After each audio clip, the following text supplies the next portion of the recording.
Frank Stanisci, and you're watching CFL Talk. Welcome to the Spanglish World Network on Zingo TV, channel 250.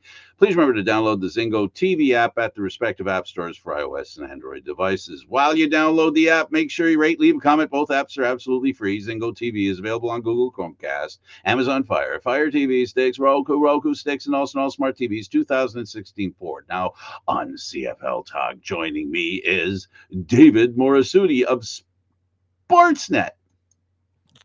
How are you doing? Doing fine. Yes, I'm doing fine. I'm still getting over coming back from Halifax, and of course, dealing with the fact that that we're doesn't look like anybody's got a good grip on us having a team there. It doesn't look good there, but it is what it is. I'm hoping things will work out. I'm getting a little sun. I've been going to the beach the last couple of days, David. I got to tell you, it really is nice down there on a sunny day, sitting on the boardwalk, a floor up in a restaurant, having a cold one, watching the waves crash against the sand. I'm not impressed. First you rub it in Just about because you know Halifax. where this is, because you know where I am. Exactly. Exactly. Wasaga Beach, baby. Oh, good old Wasaga. Good old Wasaga. Yep. Not as rowdy as it used to be back in the day. It's a lot calmer now than it maybe has been in the past. Lots of motorcycles, lots of cars, but I don't think there's as many as there used to be. And they got rid of the road along the beach. So, it's a bit quieter once you get out of the parking lot. I think that was the intended purpose. Yeah, no, it's beautiful, and it's summer, folks. These are we're getting to the dog days of the summer, and we're also getting closer to the middle of the CFL season. And as we know, um, the season really doesn't begin until Labor Day. So we're at the end of July. So we're getting there, right? It's going to be really interesting. And I'm looking forward to a schedule that I'm still scratching my head about. Four of the next 5 games for the Argos are against the Ticats, and then they play Ottawa back to back. So it's going to be Ottawa and Hamilton for a while. Gonna get that. It'll be good for travel. Absolutely, absolutely. Fantastic for travel. They'll know the way. Yeah, so it's going to be really interesting. And the rest of the league, basically the same kind of stuff. Well, listen, let's start on a sad note. A real builder of the Canadian Football League passed away, former CFL Commissioner Doug Mitchell. I had a chance to meet him maybe, I think, once. I never really met him that many times. But this guy was all over the CFL, working for teams directly, working for the Canadian Football League, and I think it's fair to say that he stepped in when we needed him most. Yeah, I mean, he's obviously a bit before my time, but yeah, he. From everything I was hearing, you see all the messages and what everybody was talking about with what Doug Mitchell was able to do for the CFL, which in that time, yeah, you're pretty much right. He did help the league during a very very tough period, but he brought upon. I mean, if it wasn't for him, Calgary Stampeders, who knows where they would have been or what would have happened with that. He was a big part of what they are, and he obviously also named the Mitchell Bowl is named after him as well. So that shows his his work also in the college ranks of Yes, Canadian football. yes, he was a football guy. He only ruled from '84 to '88 as the commissioner of the Canadian Football League, but it seemed like a lifetime back then. Yeah, you really think about it. You think about the last few years with the last few commissioners that this league has had. I mean, Randy Ambrosi, the amount of scrutiny he gets Oh my with goodness. what he's the job he's done, and trying to have that steady commissioner, right? Like if you look at, I was trying to look at the timeline here of guys throughout the years, but I just you just think about what this league has always needed, and it's that long term sustainability, both in the commissioner role, but also, you know, within the league itself. And you know, I think when you look at guys like a Doug Mitchell and what he provided, and and you don't want to let somebody's work like that just go down the wayside, right? You want to continue that. You want to build upon that. I think that's what's been a driving force for a lot of people who have that passion for CFL football, and he's the one that brought it every well during his tenure. Yeah, he was all about football as much as he was about the Canadian Football League, and um, really appreciate what he did, and a tip of the hat to Doug Mitchell, a great leader, great contributor to the game, and thank goodness we had him. And a lot of people are going to miss him, and a lot of great memories are still remaining from his tenure and from him being in the Canadian Football League and football in general. So our condolences to his family and his friends and the teams that held him dear and close to their heart. Let's talk about some good news. Three players that were named the players of the week. We have Trevor Harris, Andrew Harris, and Gittins. We've been talking about Gittins. I know we cover the Argos, and it sounds like we've got this bias towards the Argos. It's just because we know more about the Argos than we do about other teams. So relax, chill. It's okay. We do watch all the teams, we do watch all the games, and we do pay attention to everything. But this Gittins kid, since he's been here, almost instantly, David, he's been amazing. It's pretty surreal. What, yeah, like you don't see it usually happen that quickly. It's it's hard to describe. Like I don't know when's the last time we've seen this in the CFL in this sort of case. I don't know if you. We've seen it a couple of times, but the important thing is that this kid has been getting better, and I call him a kid because not just because his name is Junior, but because he is a young man, and good for him. Here's what I'll say: he amazes me with the catches that he makes, and he's a big part of the Argos win column. Yeah, no, definitely. Like I've been a proponent of saying that Curly hasn't been used enough in the Argos offense, especially at the start. I even asked McLeod Bethel Thompson about this, and he says, "Yeah, we need to get Curly going more." And in this game, well, they definitely got him going more because Sure did. 152 yards, did not drop a single target. He was targeted 8 times, did not drop a single target. And then he has that long one that goes for the 70-yard touchdown. But like that shows the type of talent that he is, and part of the reason why I think the Argos, he should be kind of the identity of this Argos offense. He can just make plays. He's dependable. Not many young guys his age, as you said, are dependable to an offense. And I think, if you want to look at, we've talked about McLeod Bethel Thompson over the last 2 weeks, he has looked pretty good, and it's because he's using. I think he's trusting these younger guys. Yes, you want to make sure Speedy Banks is going to get his touches. You want to make sure Andrew Harris is getting his touches too.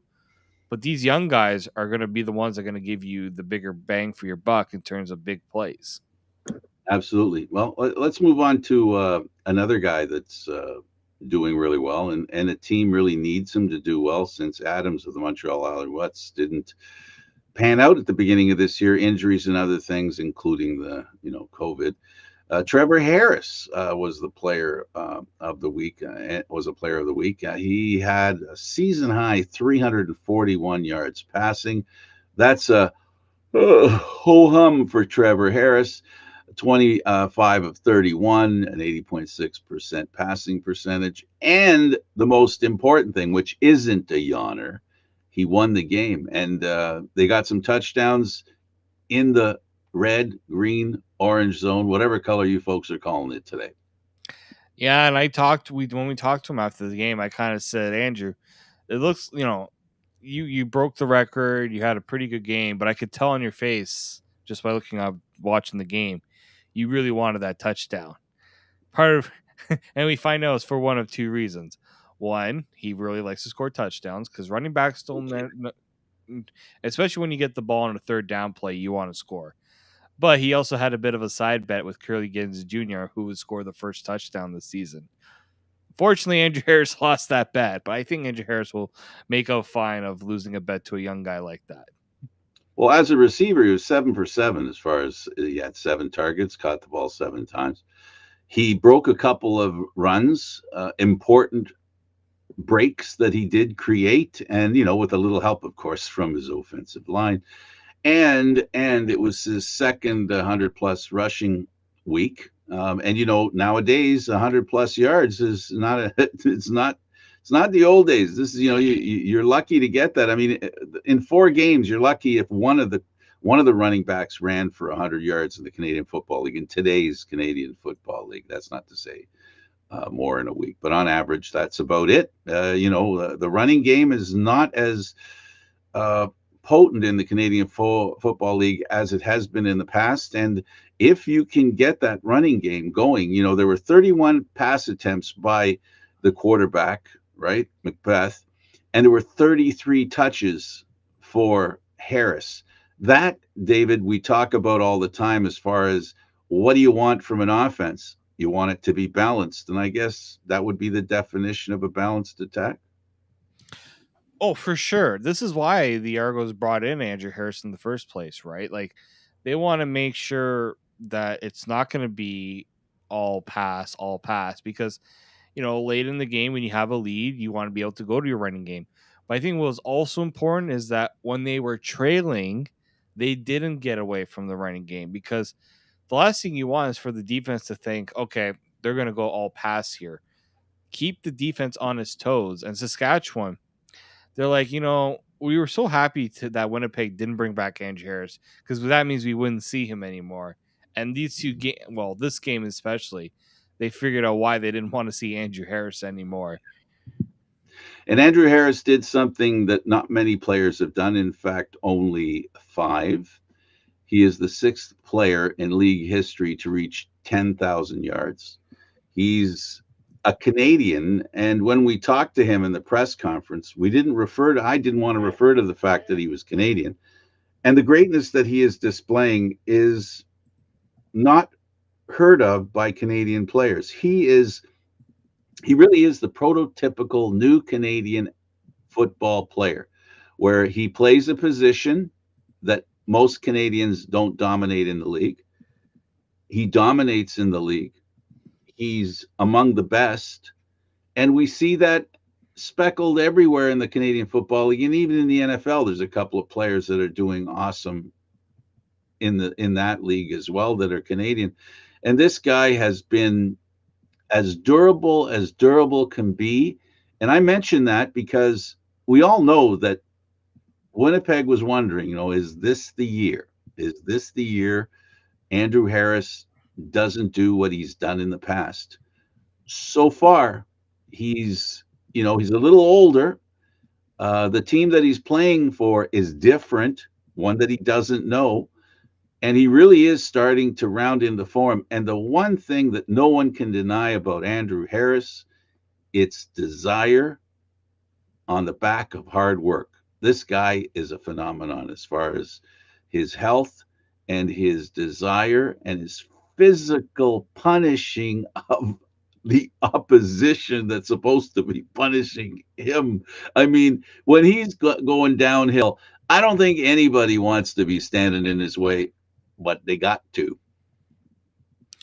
Yeah, and I think the other important thing too here is you're seeing the offensive line understand how to play with Andrew Harris, right? Because that relationship between the running back and the offensive line is so crucial because they need to know, okay, where do we need to make sure that we have the blocks set up for Harris and him to have trust in the offensive line to get him the blocks he needs. I think you're starting to see it really push forward. And you asked him about the offensive line after the game as well. Yeah. He's a great player, and what's great about having a pro like him, an all-star like him, a future Hall of Famer like him, is that the offensive line now is learning their craft with a guy that understands his job, well, quintessentially, perfectly. right? So it makes it easier for them to learn their job. So this is an opportunity for, this is why when you play with great players, it helps you to become greater. And whether you become the greatest or not, time will tell. But we know that the guy that's carrying the ball is one of the greatest of all time in Canada, and that's what the record showed. Let's move over to the other Harris. The other Harris in Montreal has done a marvelous job of coming in, being patient, and being a team player and not being difficult because he wasn't the starter. And then once he was given the opportunity, he showed the patience, David, that, Trevor Harris is a pro. He's a veteran, no different than Harrison as far as experience, ability, talent, and desire.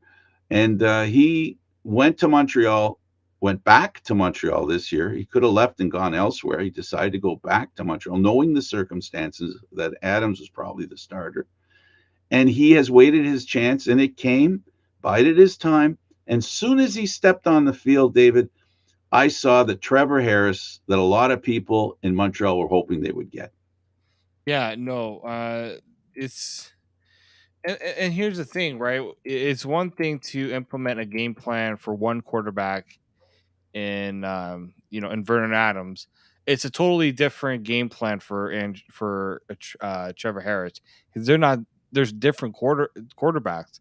It's a different type of offense here, and the thing we've always known about Trevor Harris, accuracy. He's not afraid to, go deep.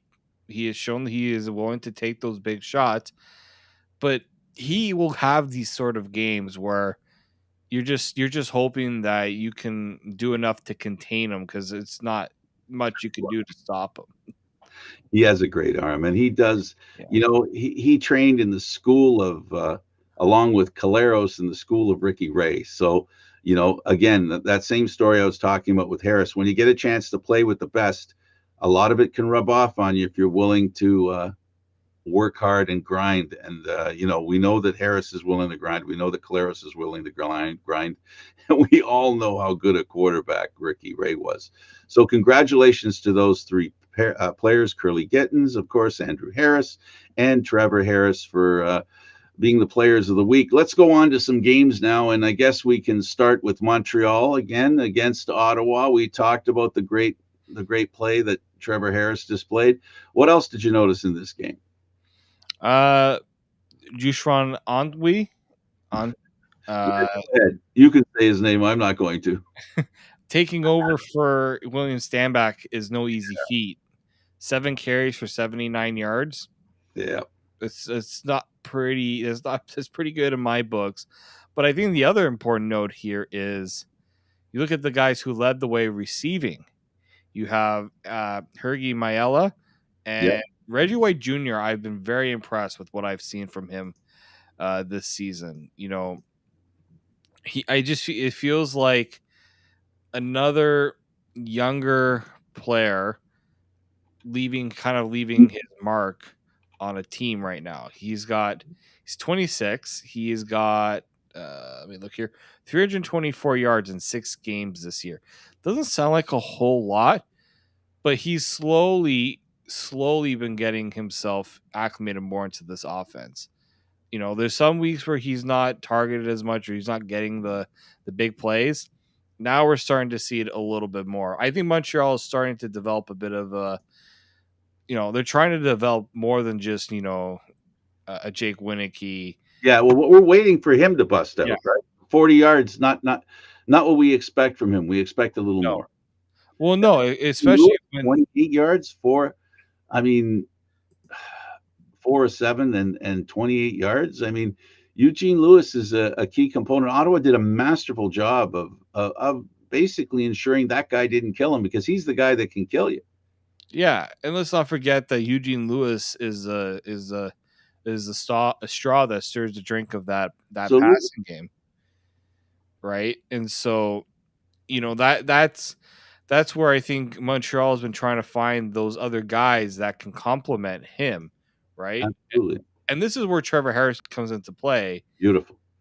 because he can get those guys going. Yeah, his distribution was fantastic, and if you can't defend because you don't know where the quarterback's going to throw next, that is what you want. And when you look at who did the receiving for Montreal, I mean, full well their defense played a major factor in this game, and it does all the time. This is a great defense that basically Noel, he came back to Montreal. He left Montreal. He came back. I'm referring to the defensive coach. Yeah, this defense is something to consider. I'm waiting. I'm waiting to see some other teams in the East start to play a bit better. But Montreal, I think they're on the cusp, David. I see good things for them in the future. They're starting to round into form. In my opinion, they're the biggest challenge to Toronto right now for the division. That goes without saying. But I'll tell you, unless you're talking about the schedule, so their biggest challenge to Toronto is the Ticats, 4 games in 5 weeks. Yeah. So as far as this game's concerned, we all know that Ottawa lost their quarterback. We all know the quarterback they lost was the player they were counting on to help them to get to the point where they could be referred to as a legitimate Eastern Division contender. He's out 10 to 12 weeks. We may see him at the end of the season. Caleb Evans is a good quarterback, but I think we both agree that he still needs some seasoning. He needs to be around a CFL quarterback to help him continue, his reps in practice and become the kind of quarterback he can be. He doesn't have it just yet. There's flashes, but then there's also the flashes of the mistakes. Yeah, right. This is somebody that last year was kind of thrust into it because they were looking for something different, someone to actually provide them with something at the quarterback position. And then this year they get Jeremiah Mazzoli, which was a good thing for him because Caleb Evans could learn from a Jeremiah Mazzoli, just like a Dane Evans learned from a Jeremiah Mazzoli. The problem is, and I saw we knew about this about Jeremiah during his time in Hamilton, is that he can't remain healthy, or he's had struggles to remain healthy. Obviously, this is not a situation where you can blame it on Mazzoli at all, but I think that there's a lot to like about Caleb Evans. It's unfortunate that he's kind of had to been thrown into a situation rather than being able to kind of work his way towards it. But I I think he's someone that Ottawa can work with. We saw it in this. He's making receivers look good. Jalen Ackland looked fantastic, 113 yards, and then you got Darvin Adams with another 118. But they need more guys, but Darvin Adams has that good game. But if you ask Darvin Adams, it's all about that one play. Oh God, are we really going? Are we going to go there? Are we going to go there? He's not listening. We can go there. It's okay. What I will say, all the tough catches he makes, all the great plays he made in that game, and then he had a couple of hiccups. But unfortunately, the last hiccup was a killer. This is what I will say about that play. In real time, it looked like a complete miss. He absolutely botched the catch. But then you look at the replay, it's not like it was directly floated at him. He had to try to time the jump with the hand, try to get it. It was not an easy catch per se. It wasn't like a gimme touchdown. But a guy like Darvin Adams, that is still a catch he probably should make, and he would agree that he needs to make it. And can we agree it wasn't outside a catcher's radius? Yeah, I would agree with that. That's where I'm going with that, and I think that's what is going to kill him about that play. It was on the outer edge of his radius. Yes, he had to jump, but his hands, he had plenty of room. He didn't. It wasn't completely outstretched, which maybe might have been the problem, I guess. But it was, it was in his hands. He had room to maneuver his hands around the ball how he wished. But I think the ball came on him too fast, and his reaction time was not fast enough, to get it all together. And it's too bad because he's He's a great receiver. Ottawa needs a break. They didn't get it, but Ottawa, as much as I love the idea that they deserve a break, I think Montreal has proven also that they deserve a couple of breaks. They haven't been spoiled this season. They've had an interesting life early on in the season. So both these teams, I think, David, this game, I believe it's a confidence builder for both teams because I think Ottawa goes into the film room saying, "Look, we're almost there. We're on the edge." And you hear the opponents that are playing them saying that. Trevor Harris said this is a team that they could have won this game. They're getting real close, and Trevor Harris respected their ability, and he was a good guy talking about the team that he played before in a positive sense. So, and I think he was sincere. He wasn't just because he won and being a nice guy and a half hand half We've seen it from Otto all year long, right? We've seen it because on the edge. they are because they've got really good pieces. You look at that offense. The defense is what sells it usually for me with Ottawa. Um, we always said that it's trying to get that quarterback. If they had Mazzoli, I'm telling you, if they I, had I th- Mazzoli, they'd be up there with the Argos. yeah, it's and that's what's a killer for a team like Ottawa there because they know that if they have their quarterback, it's a totally different situation. Yeah, but you know what? You can't live on what should have been. Ifs, ands, or buts. At the end of the day, you got to deal with in reality. So their quarterback needs to learn quickly, and we know that he's able to pass to talented receivers, so that's a good thing. So he's able to basically run an offense. And against a team that has a lot to prove and very energized, the Montreal Alouettes, they put in a good. He did a good job against a pretty tough defense that Montreal provides. Yeah, I mean Montreal still and look, they have a new defensive coordinator, right? So like I wonder how much that played into it too. Montreal's defense hasn't exactly been stellar, hence part of the reason why they made the changes that they made. So I think Montreal, if they get all the if they get that defense playing to where they want to be, they can. Again, I look at this as Montreal Toronto right now for that division. Obviously, Hamilton will now get that opportunity when they play the Argos as many times as they do in Ottawa too. They're not out of it by any stretch, but No, not at all. as it stands, Nobody's out of it. nobody's out of it. But there's two teams that are trying right and that look more so like they're pulling away just a tad. And there is a bit of a problem if you're in the East. The worst team, not the worst team, but the fourth place team in the West is Saskatchewan. They won the division last year in the West, and that's a pretty good division. And they've been a little snake bit. So the crossover looks pretty at this point looks pretty definite. So half the teams in the East aren't making the playoffs. So two do, two don't. And right now it's Montreal and Toronto. If you're Ottawa and Hamilton, you're not worried. You're not worried about getting to third. Third's not going to be good enough. You got to get to second. And as long as Montreal and Toronto start working towards plus 500 record, and you're down at 1-5 and 0-6, it's not looking good for you. So they really got to turn things around really fast. Speaking of the Hamilton Tiger Cats, there was a cat fight at Tim Hortons Field between the BC Lions and the Hamilton Tiger Cats. The Lions win it 17-12. They did it in a different way than they've been doing during the season, but it might be because I don't know. Hamilton's defense is pretty good. Unfortunately, their offense not so much. Yeah, it remains a weird thing that you know what Stephen Dunbar. Mm-hmm. He's I mean after that unreal catch he had the week prior, follows up. He gets a touchdown this week. Um, like he's the real deal there in Hamilton. They still don't have a running game, like a consistent running game. They have a bunch of guys that are running the ball there, Yeah. but they don't have that.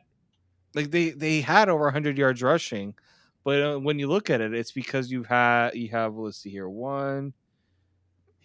two, three, four guys kind of splitting the carries a bit. Dane Evans, we know he likes to run. Don Jackson is their top back, and he didn't exactly have a stellar game himself. Braylon Addison had a few runs himself, but I thought it was quite interesting. Throw in there too. I found it quite interesting. You see Matt Schultz. Yes. He took that one shot to the end zone there.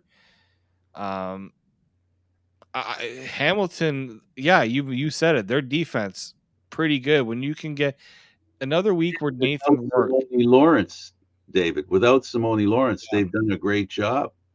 And Nathan, Part of that defense. yeah, and Nathan Rourke, another weekend where he has Oh, a few turnovers. He's not now. He's still putting up pretty decent production, over 70% passing. He's got the 2 touchdowns, but it's the interceptions right now that are kind of, if he doesn't throw these interceptions, again, BC is almost handily winning these games. But yeah, this was a tough game, but it's also one where. Sorry, go ahead. no, go ahead. Go ahead. Don't you just hate it when a young quarterback starts so good and Yeah. now he starts looking like a young quarterback? But still, 2 touchdowns, 2 interceptions, 1-1, right? Even. Yeah, sorry, I didn't mean to interrupt you because I'm sitting here saying to myself, I've been talking about how great this kid is, how much I hope he doesn't play really, really well because we don't want to lose him because he's so good. And what happens? I jinxed the kid. I shouldn't have said anything like that. But you're right, David. And BC, that their system, they caught teams by surprise early in the season. I think that's a fair statement. Um, and that doesn't continue if you don't come up with different schemes because teams watch film and that film helps enlighten you. And as much as when a team has success, the opponent that meets you next week has that much more respect for you. And that's another thing with football. If you respect the opponent, you play better. For sure. I think that this is a case where it just feels like there was something a little missing from the game. I Mm-hmm. don't know. Scoring, But pardon? Yeah, scoring. yeah. Scoring would be one. Like if you were watching that game live, you were kind of hoping for a little more scoring. If you're a Ticats fan, you sure we're hoping for some scoring. Yeah, like I was just checking here. They had 2 field goals. They're like Hamilton. I think right now is just kind of they're there, but this is not the Hamilton we've come to know from the past, where you are you're fearful. I'm not fearful of the Hamilton Tiger Cats right now to Well, play. in this game, accredited to both quarterbacks as they threw as many interceptions as they threw touchdowns. So when that happens, the offense is going to suffer a little bit. My feelings about interception to touchdown ratio, and it's got to be a little better than that. And the kid, let's keep this in mind too. As much as the Tiger Cats lost, their effort was there. They tried really hard and they just didn't catch the kind of break that a team needs to win once in a while. And right now Hamilton's doing enough wrong that they're not winning, and I'm sure it's frustrating the heck out of their fans. Yeah, well, that's a big one there. I like Hamilton's barely winning games, and they're barely losing games as well. Yep, That's got to be so frustrating for not only the fans but the players as well, right? absolutely, absolutely. After missing out on the Grey Cup, they make all those changes in the offseason. They went through quite a bit of turnover in terms of, They knew. right? They knew. We knew they were going to have to. They were going to start slow. Like I'm gonna go through Slow, I don't think. But I'm gonna go through their first 6 games right now.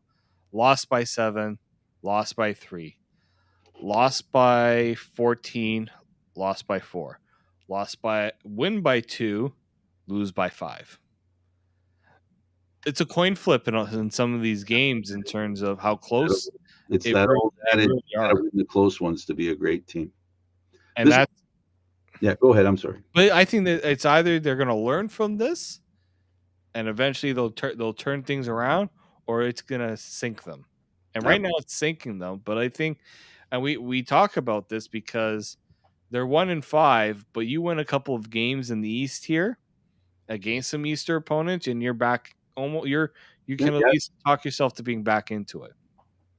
the Argos are running away with the East Division only because of the lack of victories for Of the the guys, teams behind. below them. They're 3-2, which is a much better record than any of the teams, and they haven't played as many games either. So they've got games in hand and they're ahead in wins. So you know they're in a position right now where they're the old saying. It's weird to say this early in the season after playing 5 games, even though they're 2 weeks behind everybody else because of the buys.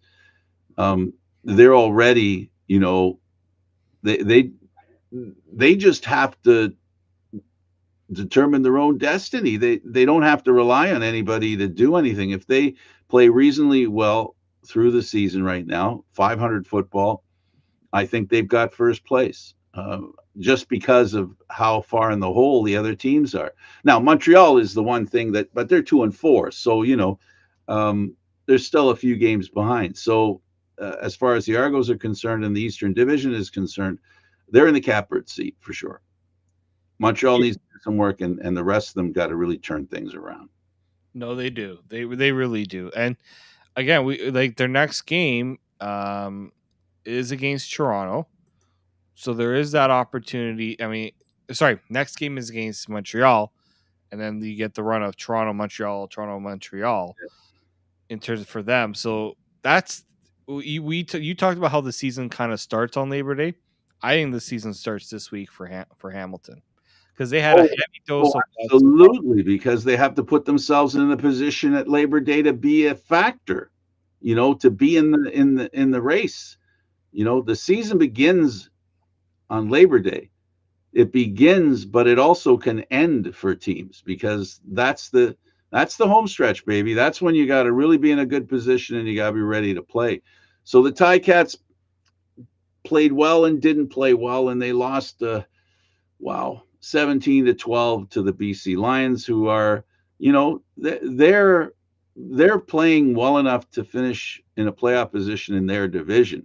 You and I, we earlier in the season we said, they crossover, but no Western team wants to be the crossover team. It's very difficult in the playoffs to be the road team in the winter, right? And on the road, and football players, big group of guys that need to be transported. And so this is why if you're the Western Division, you don't want to be the crossover team. They have not had any luck in the past few years. They did a long time ago, but not recently. Yeah, no, and it's the East Division is going to. I mean, the West is intriguing too, but I mean, the problem with the West is it's one team, and then it's like who are they going to be the ones fighting to get number two? In the East, it's always been who wants it, who wants it, and Uh, that's going to be the interesting thing to watch now. the motivation isn't as strong in the Eastern Division. That's a reality. It's the truth, and it's the challenge that you are if you that, for you if you're an Eastern Division team.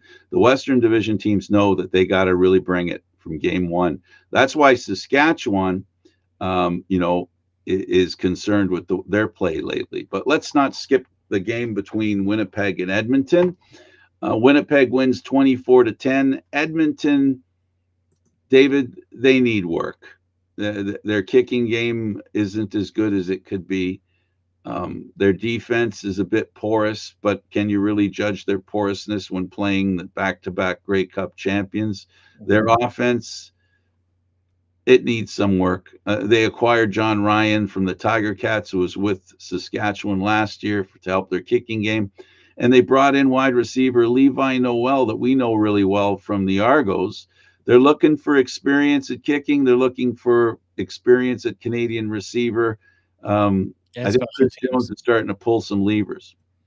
Yeah, I look at this game as that late touchdown that Winnipeg scored in the first half really did Edmonton in, because Edmonton would have been down if I'm 10-6 going into half. Yeah, You'll take that. Instead, it turns into they're down 17-6. yeah. So, Totally different game. And I thought, you know what, Taylor Cornelius, despite getting sacked 5 times, oh boy, he was looking decent. He looked like he could command the offense a bit there, but it's again the interception, it's the 5 sacks, it's offensively they commanded the time of possession 37 minutes to 22, or yeah. almost 23 for Winnipeg. When you have the ball that much and you only score 10 points, look to your offensive coordinator and say, what are we doing wrong here? I mean, it's pretty easy what they're doing wrong. They're not getting enough production. Like Kenny Lawler has been every bit of the money that he is being paid based on the fact that he's really the only one you can trust in that offense. Ollie Yeah. possible. Emmanuel Arsenault made some key receptions. I was impressed with the old guy. Really, I think he was channeling his old self. Yeah, I think so too. I think that he the problem here is that you can't rely on Emmanuel Arsenault to be your top guy. That's not what he was brought in for. He was supposed to help elevate the other guys. Like Kenny Lawler, you expect him to be your top guy because you paid him to be your top guy. You do. But a guy like Caleb Hawley, he's got to be kind of your. He's got to be better. He was targeted 11 times, only made 6 receptions. That has to be better for a guy that's being targeted that much in an offense. You need more out of him. Yeah, they weren't getting it. And then you got Winnipeg on the other side, where Wow. I don't think there's a quarterback. And look, Zach Collaros was not very good. It was a very un-Zach Collaros like game, except for the fact that every CFL team seems to make the same mistake with Zach Collaros. And or maybe it's not a mistake. Maybe it's just Zach Collaros is so darn good at it. He gets out of the pocket. There's no better quarterback in the CFL throwing the ball out of the pocket than Zach Collaros. With the accuracy and the quickness that he does, finding a receiver while scrambling, he does it better than anybody. It's seamless. It's seamless for him. Even, So even the way he throws the ball. I mean, the one there where he ran out of the pocket and it was almost like a shot put. I don't know how else to explain it. It was. Well, he's obviously become a really good quarterback, and he has developed throwing styles, which you're not accustomed to seeing. At least I'm not. I mean, in the Canadian Football League, at least. He throws a lot of different ways. yeah, he's not. Yeah, he doesn't rely on just one way to kind of get the ball out of his hands. He is truly a versatile quarterback. He sure is. I'm just surprised that he was at 43% passing in this game. It Two just goes to show interceptions. again. Yeah, 2 interceptions too. It goes to show again how good of a team Winnipeg is, that when their quarterback doesn't have his best game, it does not matter. And At then he tosses one for 81 yards just to cause some pain. And 146 of those 188 yards were to one guy. Absolutely. On a couple of plays. Yeah, an 81 yard, 81. So 81 of the 188 yards passing came on one play. A lot of people were saying, Winnipeg's, resting a few guys. They're treating this like, a week that they need to rest their guys. And they didn't give Edmonton the kind of respect I think that Edmonton deserved. And I think that's what would disappoint. Well, Jones was very disappointed with his team. He made it very clear, and in no uncertain terms. And to the point where some people felt that maybe he was a little hard on his team. Um, but we are talking about Chris Jones. This guy does not like to lose, and losing is becoming a habit, one that he wants to break his team of, and that's why he made these moves with John Ryan and Levi Noel. So yeah, so Edmonton loses 24-10. You gotta like Winnipeg. They're just trucking along, making it look easy. Won another one. Haven't lost yet. We'll see. We'll see how long. I don't think they're going to go 18-0.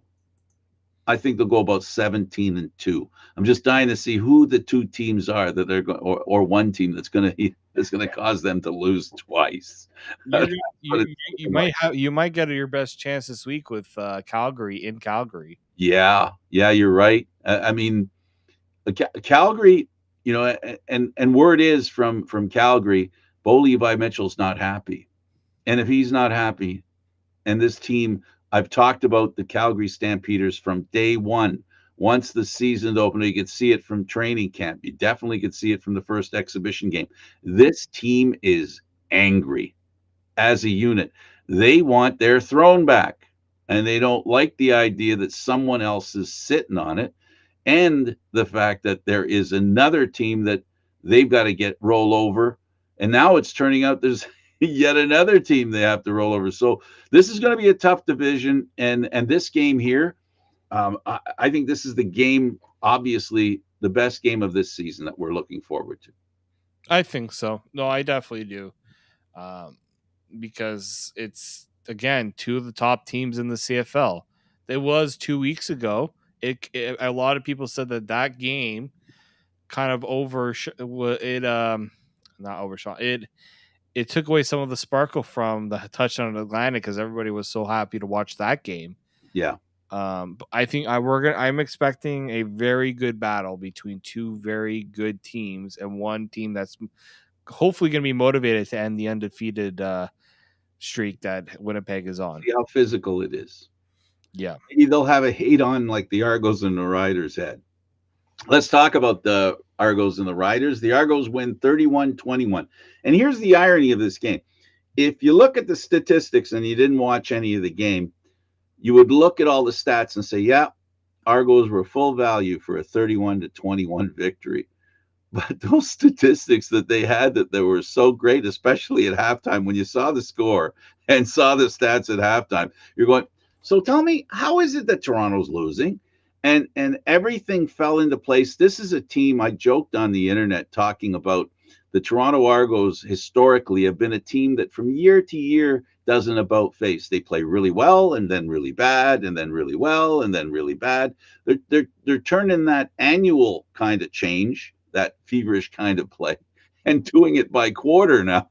I mean, they're horrible in a quarter and then they're great in a quarter.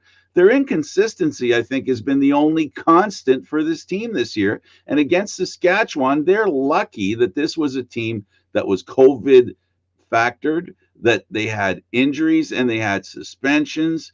And the Argos, at the end of it all, could have turned this into a trap game. And once again, David, but this time special teams and the defense turned things around for them. No, it did. It really did. And that like when your offense turns the ball over 5 times, Ouch. that puts you in. And I'll credit all the Argo players after the game. They said we put our defense in a really tough position. But I think what it goes to show is ever since that BC game, this Argos defense has picked up their game. It kind of, when you get kind of embarrassed like that, and a lot of people were talking about, oh, look how good Nathan Rourke is, all this and that. The Argos took that personally. That defense got a lot of veterans with a lot of pride, Absolutely. and they're playing like it right now. Best example of that pride and that hard work, Jagarrett Davis, is his solo effort to keep them out of the end zone. Mm-hmm. I mean, Saskatchewan. He just insisted that running back was not going to get into the end zone. That was the most, I think that was the best example of perseverance, hard work, and just having a will to stop the offensive player. One on one, David. One on one.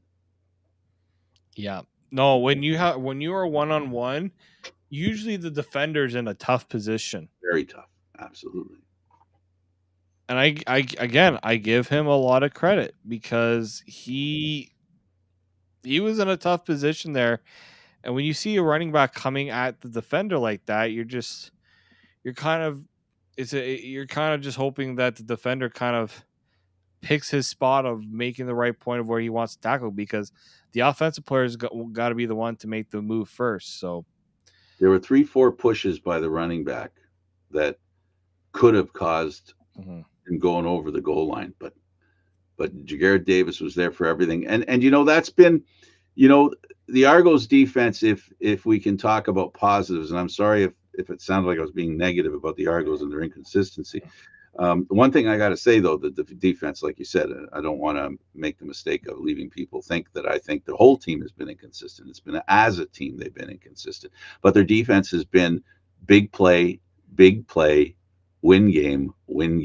That's what they've been. They've made the big plays to win the game, and I like the fact that I also, when I talked to the coach, I like the fact that when he gave Brissett that tongue lashing, which was a little excessive, I think we both agree. Brissett set it aside, and then on the next special teams, he was the first guy to get a hold of the runner, the return punt kick returner, and that led to that kick returner ending up in an awkward position because he was trying to avoid him, spinning him around, and then the ball came loose. That was something. And then a rookie becomes a hero, which was good for him. Yeah, he needed that.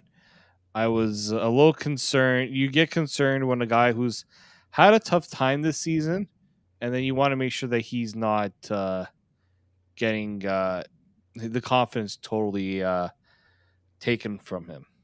Well, you got to meet the challenges. Hey, look, if the coach is going to give it to you up and down, it's going to happen. Now, I think we both also agree that a coach needs to also pick his spots. He can't be constantly getting upset with the team. So far this year, the situations where the Argo players have apparently imploded, the coach has lost has been very frustrated.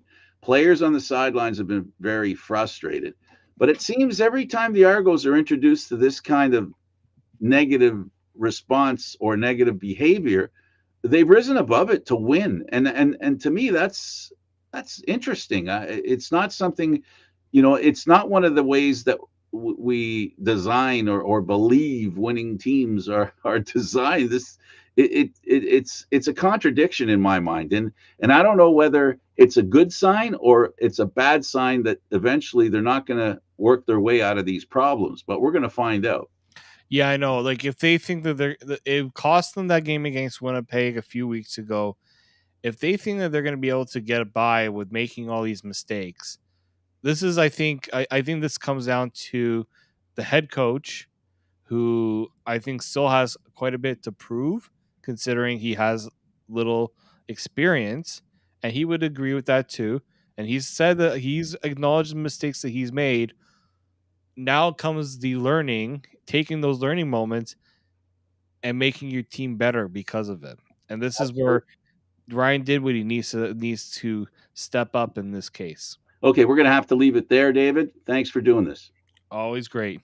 I'm Candid Frank Stanisci. Thank you for watching CFL Talk, Aaron live Mondays at 9 p.m. Eastern Standard Time. Today we did it on Tuesday. This show can also be heard on the Spanglish World Radio Network. For CFL Talk news, entertainment, and other sports programming we offer, please check out SpanglishWorld.ca. Spanglish World. Watch it, hear it, read it, download it, and live it. Thanks for watching, everybody. Until next time.